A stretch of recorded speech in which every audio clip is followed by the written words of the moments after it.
Hello everyone, and welcome to a special series of talks we're doing here at Size to celebrate influential women of the moment and what they stand for, hosted by me, Tasha. And me, Lydia. We're joined for part one by a group of women who are doing great things to discuss mental health and body positivity. Please could you all introduce yourselves? Hi, my name is Andrea. I'm a content creator, model, and I run a talent agency, Coconut Social. And the way I got where I am today is literally through fate. Because I started working in social media marketing after uni. The job was offered to me by chance. I didn't apply for it, nothing. And besides that, I was always interested in fashion. I was always interested in trainers, always taking pictures, and I just uploaded them on Instagram. I didn't know where all this was going. And then as I learned more about the platforms through my job, I just started taking it a little bit more serious, and basically started this 5 years ago. And about 3 years ago, it got a bit more serious. I left my job. I started my talent agency, which is focused on representation in the industry because this is really important to me. And yes, here we are today. Hi, I'm Coco Mel. I'm a fashion stylist, content creator, podcaster, and creative consultant. And my journey pretty much started like well over 10 years ago when I wanted to get into fashion somehow, and I decided to go the retail route. So I was doing retail management for 10 years, and then I finally took the plunge to go freelance. That saw me doing a lot of free shoots, free editorials to anyone who was offering the opportunity to me, but ultimately allowed me to create a portfolio that was strong enough to go into corporate fashion, where I worked for a year and a half, worked with some amazing brands that I absolutely idolize, and now I'm doing it full time and for myself. Hey, I am Kitty Cowell. I'm a fashion stylist, a content creator, a consultant, and sometimes a presenter. I got into this because I studied fashion design at uni and then studied music as well. I worked in fashion retail and sneaker retail for many years, and I started a blog when I came out of studying, and that was all about unisex fashion. So it was about sneakers and streetwear predominantly. And the reason for that was because as a musician or like a person on the internet, I was always being approached by brands, which was really cool, and being gifted products to shoot. But it was made very apparent to me that if I was ever gonna be sort of the face of a campaign or be anywhere important within sneakers and streetwear, it was gonna be done, or I was being told it was only gonna be done if I was half naked. So that pushed me to create a platform where I wasn't gonna be half naked if I was gonna wear sneakers and streetwear, because I was in control. And that led to everything that I do now. I started styling because of that platform.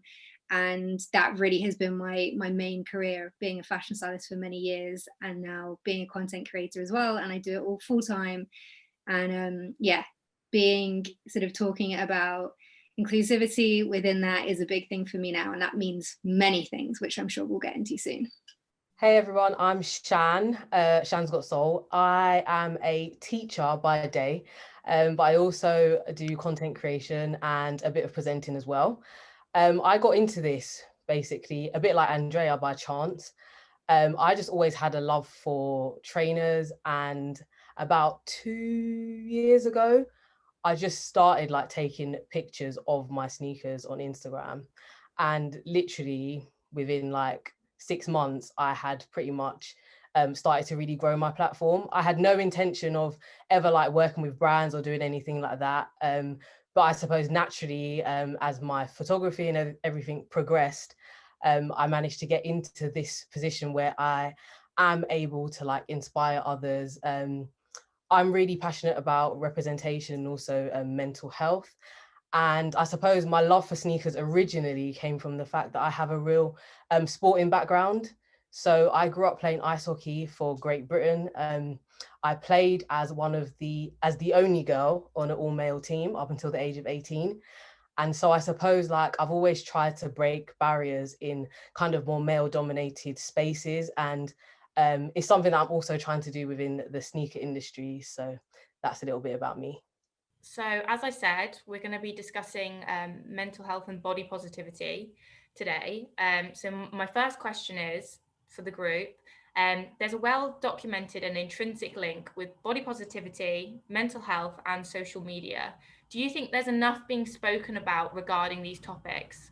I would just say that I think we're in a much better place than we ever have been in terms of social media and people being more open. But the one thing that is, as it always happens, I suppose, when things become trending, it's a really positive thing that we're talking about mental health more, but there's a lot of people talking about things that they don't have qualifications for. So I feel like it's a really good time to be in, but also I want us to be highlighting professionals within the industry, therapists, psychologists, etc., etc. And I think that's something that I've been trying to do more so on my platform, because it's great when we can share our own personal experiences.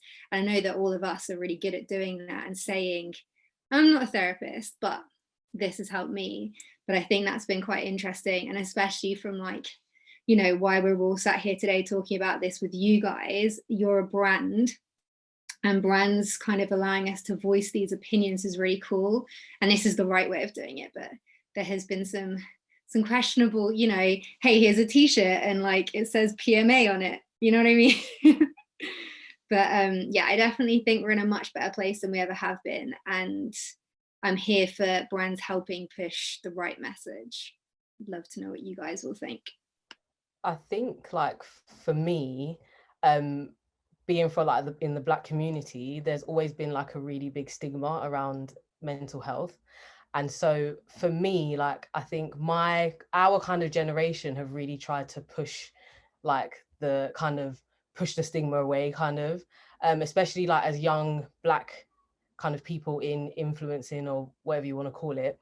Us being able to openly talk about it is something that I know, even speaking to like my mom about it, she's never been able to even recognize mental health issues as something that's even worth talking about.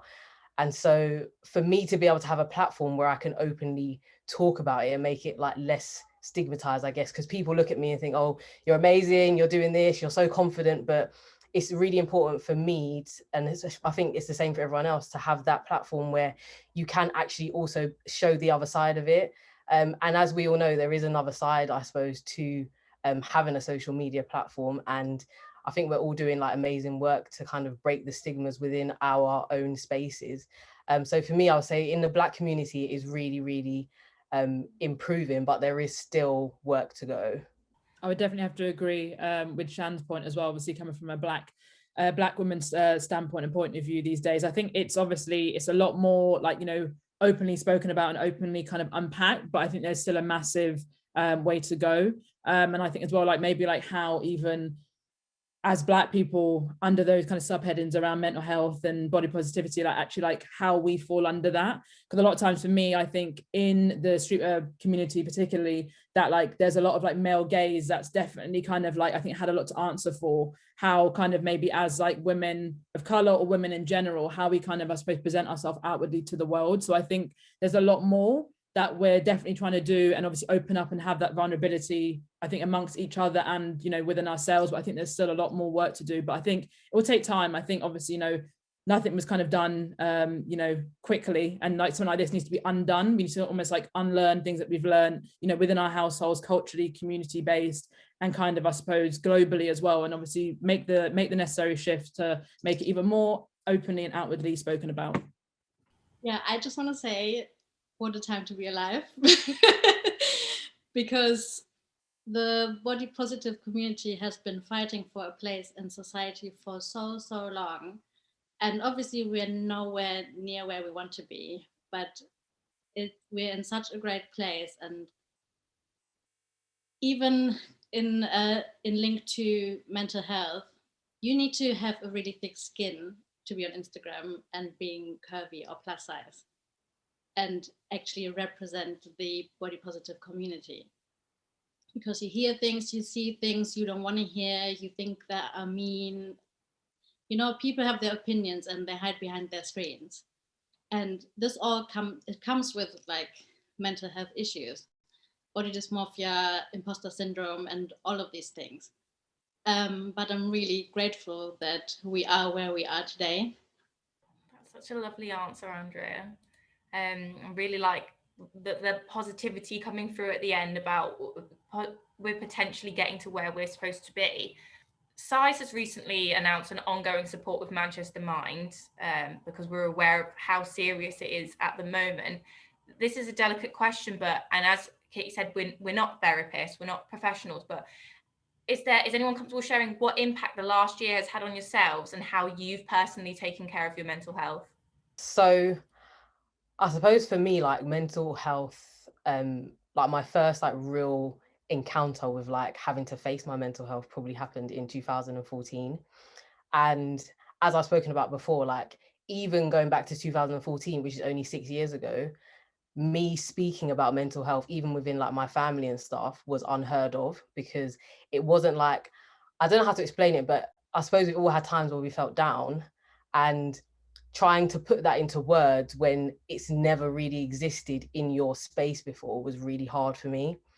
And in 2014, I literally had a complete like breakdown. I didn't understand what was happening to me. And the only reason I'm speaking about it now is because I hope that someone out there will kind of resonate with that feeling and understand that it's not that there's something wrong with you. There is actually a real like condition, or there might be something else that's going on that's not particularly your fault. For me, it was life. Life just happened, and it does happen. In the last year, I have really had to try really, really hard, because mental health for me is not just something that I'm trying to deal with when there's a crisis, but it's more like a maintenance of keeping my mental health in check. And so over the last year, it's been difficult because lockdown, one of my struggles is socializing with people. And with lockdown, being at home in my little space, I became very, very accustomed to being on my own. And so I suppose one of my like anxieties was going back out into the world after lockdown was released, because for me, this was like perfect, like in my own space, not having to socialize with anyone, controlling who was coming in and out of my space was really like almost a blessing for me. When we came out of lockdown in September, I went back to work, and by the end of September, I had been signed off after having a panic attack.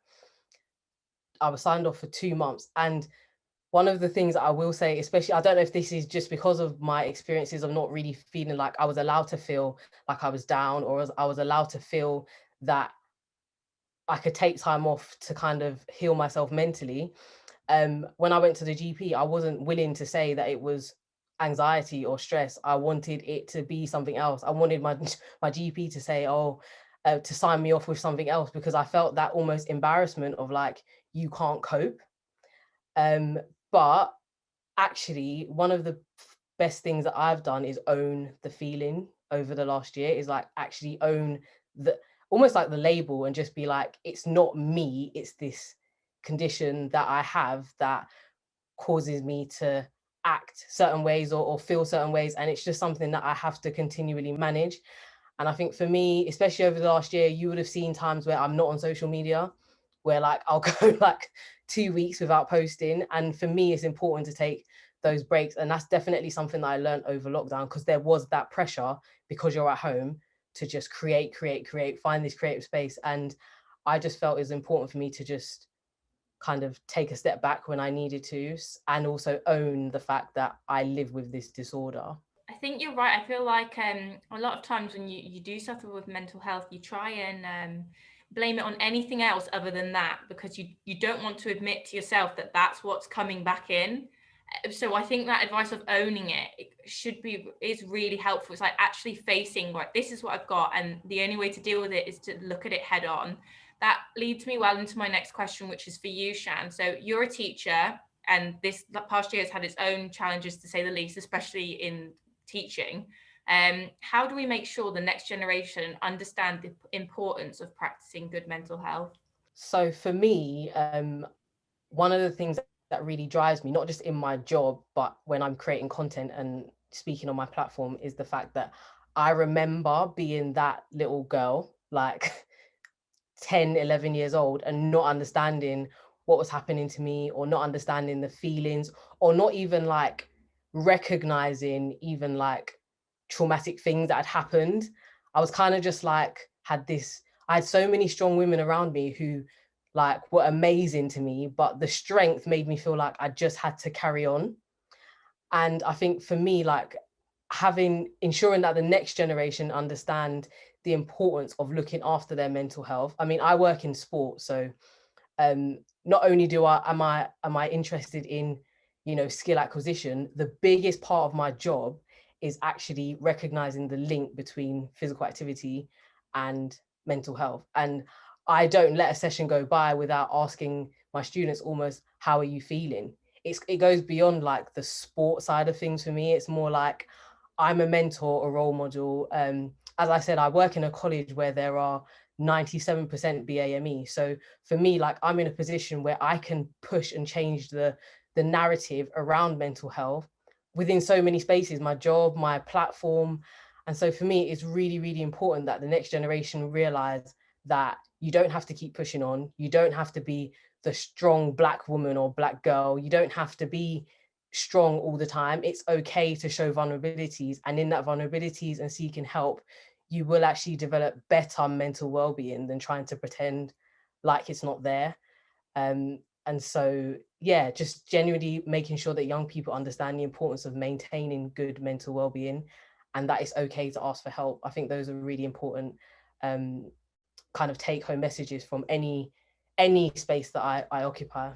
Yeah, I think we talk a lot about toxic masculinity, but we don't even talk about the toxicness of trying to be strong all the time, because of course it is really difficult to be vulnerable, and that in itself takes a different kind of strength. So I completely see where you're coming from with that. I've got a question for Andrea next.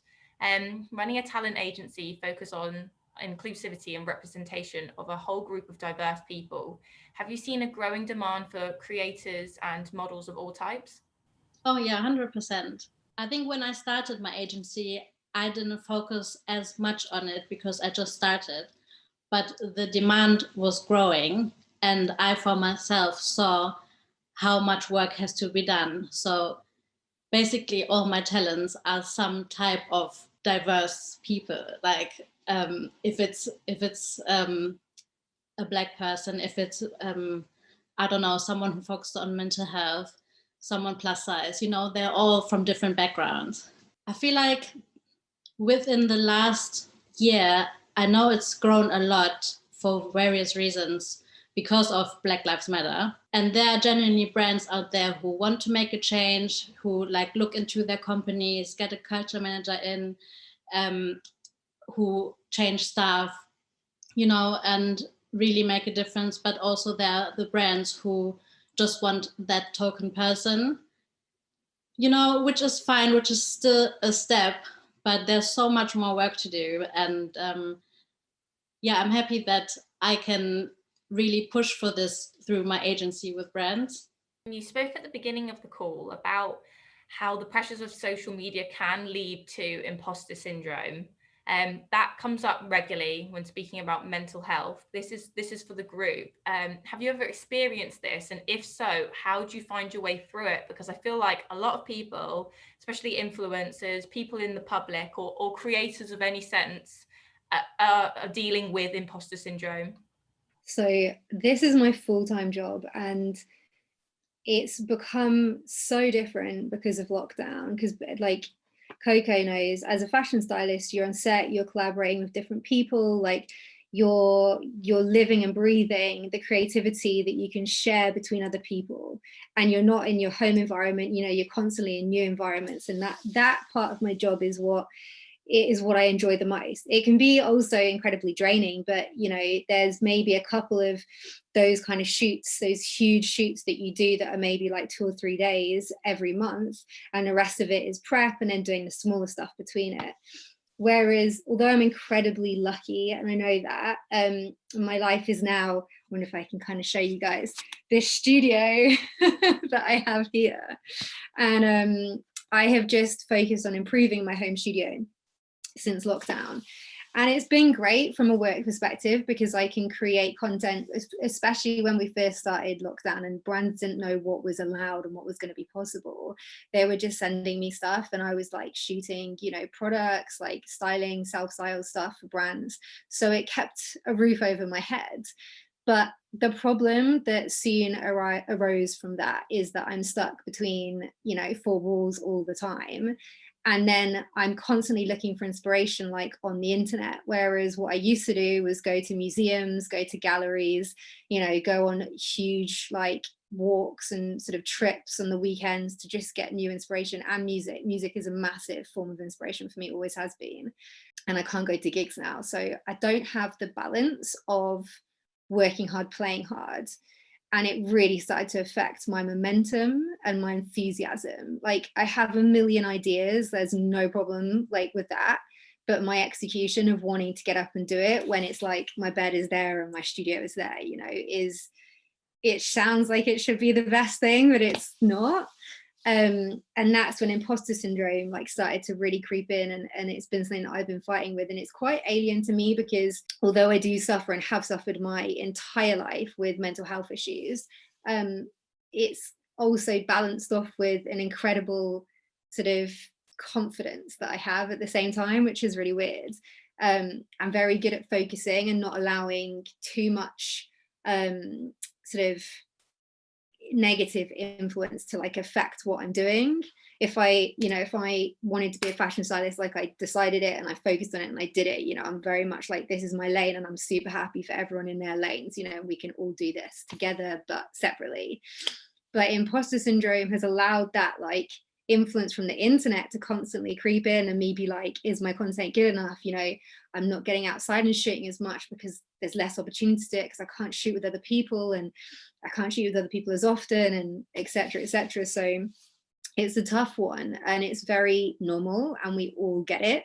Like Andrea, I used to work also in PR, fashion PR, and I was going to say what was similar was that I didn't apply for the job. I was a fashion stylist and they knew me because I used to go in and like borrow stuff for shoots, and I just got offered the job. I got interviewed for the job, offered the interviews. And that was a whole lot of imposter syndrome because like, I've never done this job before. But I think what helps me to get through that is remembering why I'm here. Like, why is this brand booking me to shoot this campaign today, you know?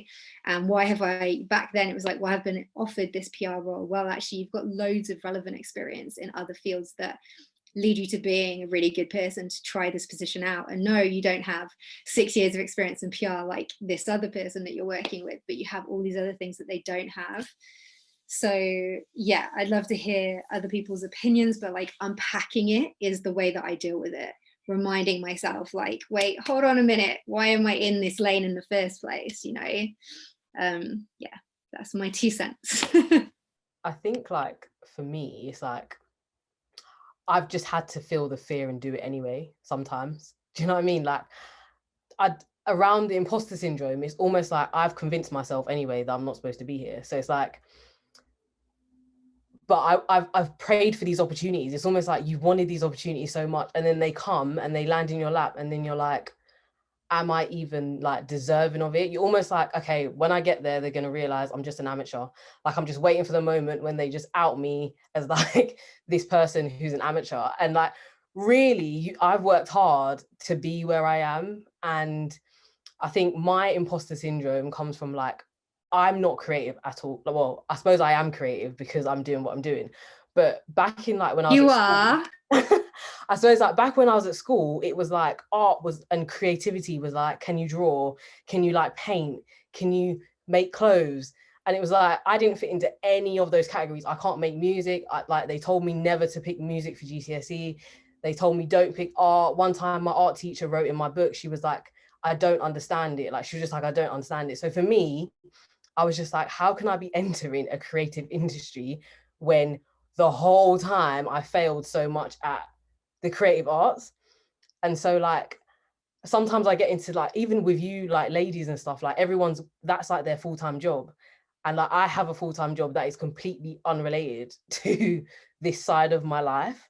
So it almost feels like I live like a double life of like this teacher who's like got a degree and a master's in like medicine, and then like over here like I'm trying to do a thing with photography and lighting and all this, and it kind of sometimes I'm like, because it doesn't make sense in my head why anyone would want to pick me, if that makes sense.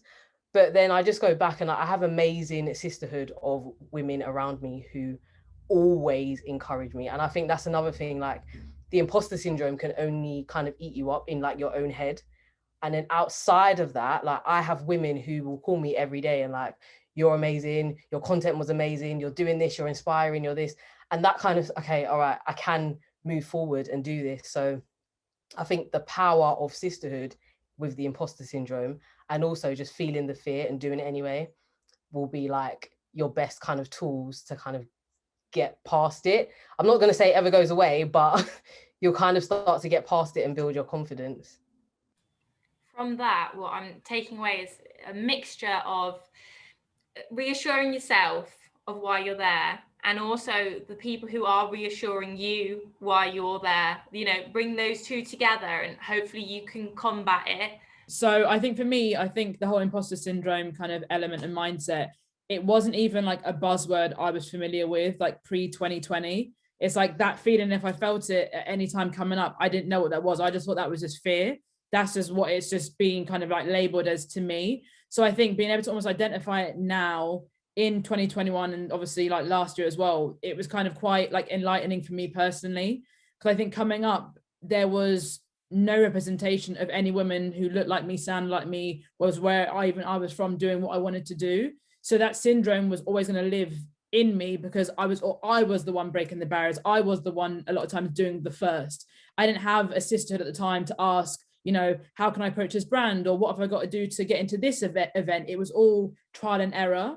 So I think for me now, being in the position where I'm able to identify it for what it is. But I think I like to Shan having a sisterhood and a real kind of support network who are there, being your cheerleaders, reminding you why you deserve to be in these places, or why brands are reaching out to me and asking me to do things that I never in my wildest dreams would think anyone would care to have my opinion on or my thoughts on. So I think now being in a position to have the terminology is so important for us. I think that will continue to kind of grow month on month, year on year. I think as more people speak out and more kind of, professionals as well, I suppose, give their standing on it, we'll hopefully learn imposter syndrome is only part of it. I'm sure there's so many different subheadings underneath that term that we're still yet to unpack as well.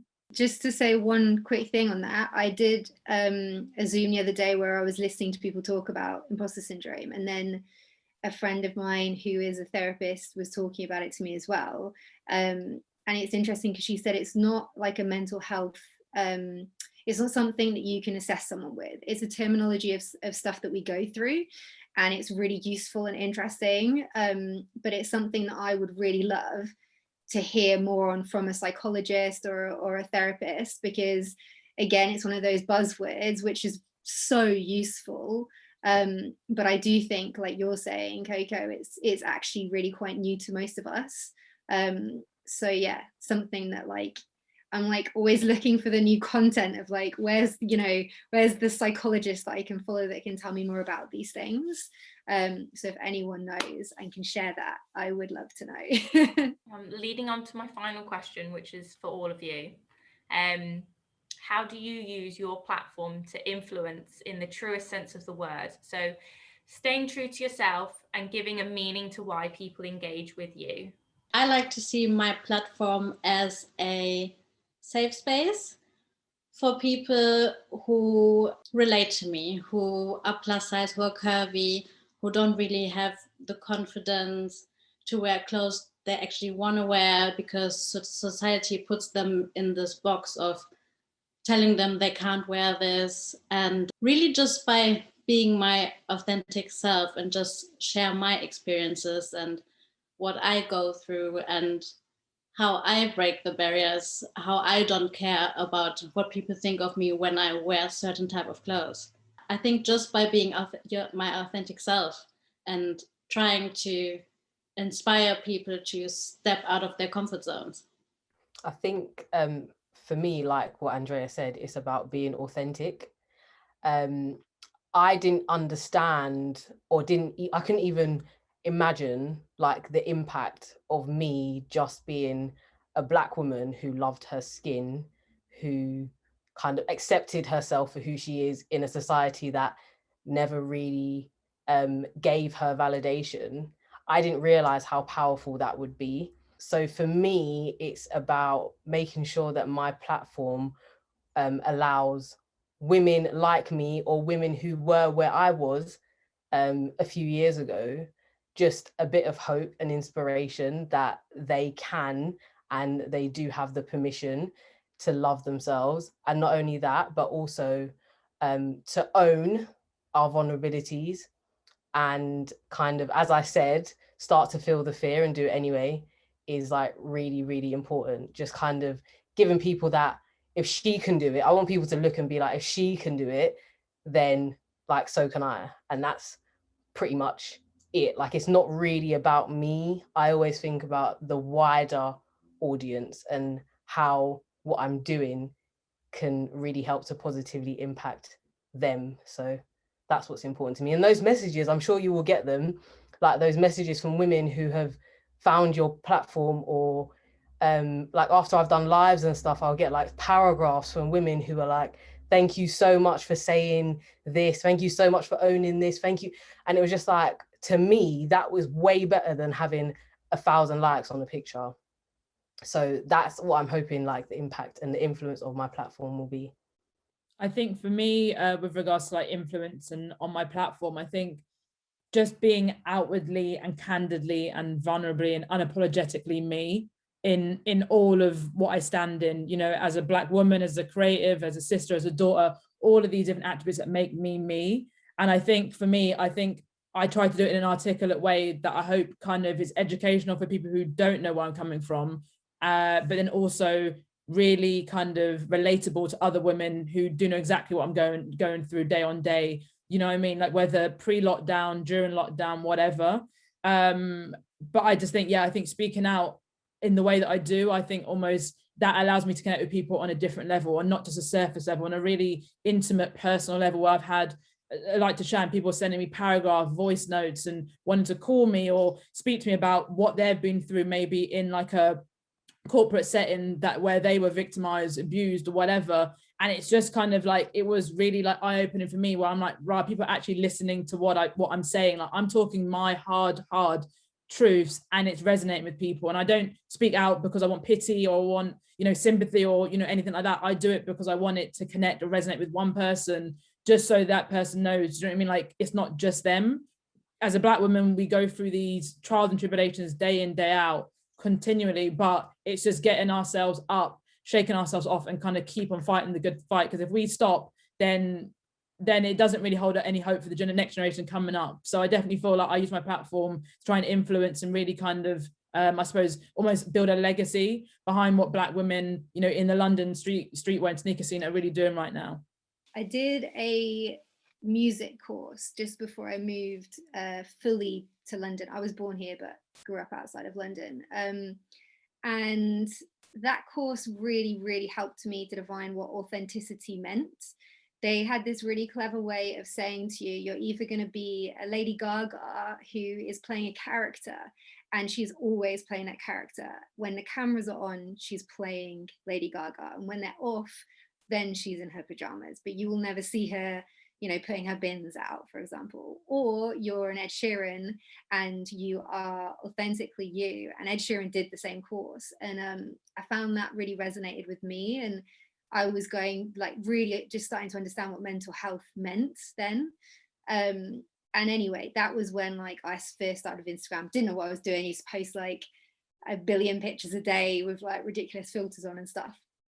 And yeah, that whole authenticity thing, like, it's so important, but I almost cringe at the word when, like, I'm just being my authentic self, and it's like, no, but I am. You know, you're like, how, you know, how authentic does that sound? But I think it's been a journey. And about 5 years ago, I think time has just gone, like, it feels crazy saying it was that long ago, 4 or 5 years ago, I did a collaboration with the sports brand Mitchell and Ness, which was a very small sort of family and friends thing, where I designed a hat. And I was really, really clear that if I was going to do a collaboration with the brand, I wanted it to have a charitable connection and a deeper meaning. So that is when I first really started to talk about mental health.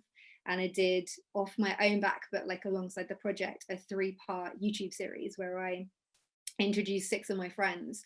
And we talked about not just mental health, but things that you go through that you can't physically see for example, conditions that you can't see because they're not in a wheelchair, they haven't got a broken leg, or, you know, it's not visible, as well as, you know, learning difficulties and mental health and those kind of things. And it was just really, really interesting to see how, I remember after the first one came out, I introduced myself as like, hey, I have dyslexia, I have endometriosis, like, you can't see these things. I also suffer with, you know, anxiety, and I've had depression before. And I remember walking into PR offices to collect like clothes for shoots afterwards, and being met by people that had known me for literally years, just like, wow, I can't believe that you know, have suffered with depression. Like, and it was just, this was 5 years ago, and it's from now to, you know, from then to now, how much the reaction has changed. It, and I know they meant it in the best way, but it was really wild how shocked people were. And I just, the thoughts that went through my head when I heard stuff like that was like, and I'm sure you probably could do with some therapy yourself, you know, like everyone just doesn't, people just didn't understand enough about it. So yeah, authenticity and influencing people through my own platform, like it became a really important thing from like that period on for me, even more than it already was, because that was years after I started the unisex mode, which was about being authentically me and not being pushed, and allowing women or non-gender specific, you know, sort of boundaries to be there in the industry, especially within sneakers and streetwear.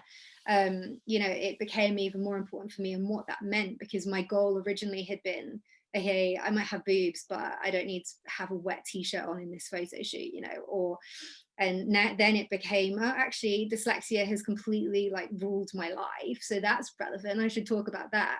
That's also to, you know, relevant to mental health and blah, blah, blah, and just like how all of this stuff is all connected with being inclusive in the industry, and also, you know, being authentically me. And the only thing I say that, you know, I think I've got quite a good line, but like it's finding that balance of how much you want to put out there of being authentically you on the internet, and how much, you know, you've got to keep some stuff for yourself, because you're a human being, and that's part of mental health care, is, you know, how vulnerable you're going to be to the world. So yeah, I think it's something that's really important on my platform. I don't think that you will ever see anything where, you know, I wouldn't do something, I wouldn't be paid to do something if I didn't like it, put it that way. And I say no now to a lot of even just gifting, which is the nicest thing that we get as part of what we do, being on the internet. But if it's not something that I would want to have, talk about, share with my audience, then I'm not going to accept it, because it's a waste for everybody. But yeah, the word authentic, I don't know if anyone knows what I mean when I say it makes me cringe, but it's also the most important thing. You get it with brands as well. They always put out the word authentic. And I do know what you mean about it kind of being a cringe word, but it's just because, I don't know, maybe we're always taught like to say that you're being authentic and to say that you're being yourself on social media is the complete opposite of what you're doing. But that's not true. You know, you've all spoken about how this is what you do. This is, each and every one of you have said, you know, this is what you do. You are being yourselves on your account, and hopefully that has some positive impact. That's all the questions I have for part one. Thank you so much for being so genuine and insightful and sharing things with us. And yeah, thank you. I think it's been really great talk.